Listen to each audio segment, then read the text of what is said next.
Well, with his reaction to this latest development, we're now joined by Joel Harden. He is the member of Ontario's Provincial Parliament for the riding of Ottawa Centre, where, of course, the protests did take place earlier this year. Mr. Harden, thanks for being with us again.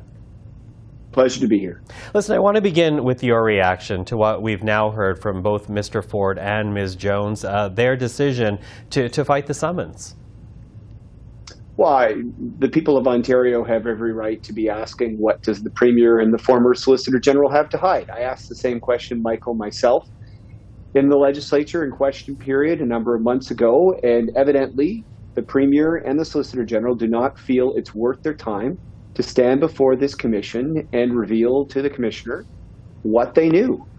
Did the Premier know how serious this convoy was? Did they know its leadership was infiltrated by people who sought the overthrow of Canada? It sounds ridiculous to say, but that's in fact true. What we've learned in this inquiry is that the OPP knew very well how serious the leadership of this movement was. I want to know, as does a lot of folks, what did the Premier and the Solicitor General know, and why did they refuse to participate in some of the interjurisdictional tables the Prime Minister was pulling together? In fact, the words that I remember hearing read out from evidence is that the Premier didn't believe those meetings, Michael, were worth his time. Why is that? Well, the big question as to the why as well. But, you know, Ontario is making other representations to the Commission. Will those representations not get to the point that you're hoping to hear? Look, the people that Ontario is putting up to testify at the Commission are high-ranking public sector advisors to the Premier and Solicitor General. That's fine. But really, the buck stops with decision makers. The buck stops with us. And the Premier said baldly that he had not been asked by the Commission.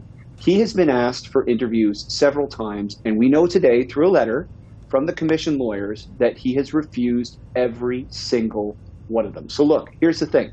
The Premier and the Solicitor General, former Solicitor General, they have a choice. They can do the honorable thing, appear before the Commission, or I am going to be up in question period tomorrow demanding on behalf of the people of Ottawa Centre and everywhere else, what do they have to hide? Why will they not do what the Prime Minister is doing, what Mayor Watson has done? The honorable thing is to let us know what you knew at one of the worst moments in our city's history. What I know, having been a politician in that time, Michael, is that I feel the Premier abandoned us, and I want to know why.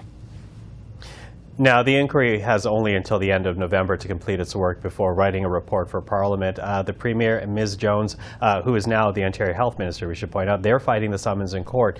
Do you think that will make its way to court in time for them to appear? What's your read of the situation?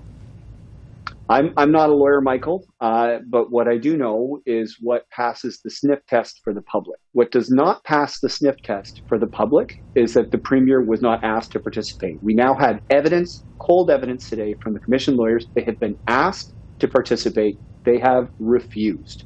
So we have every right to know, why are they refusing?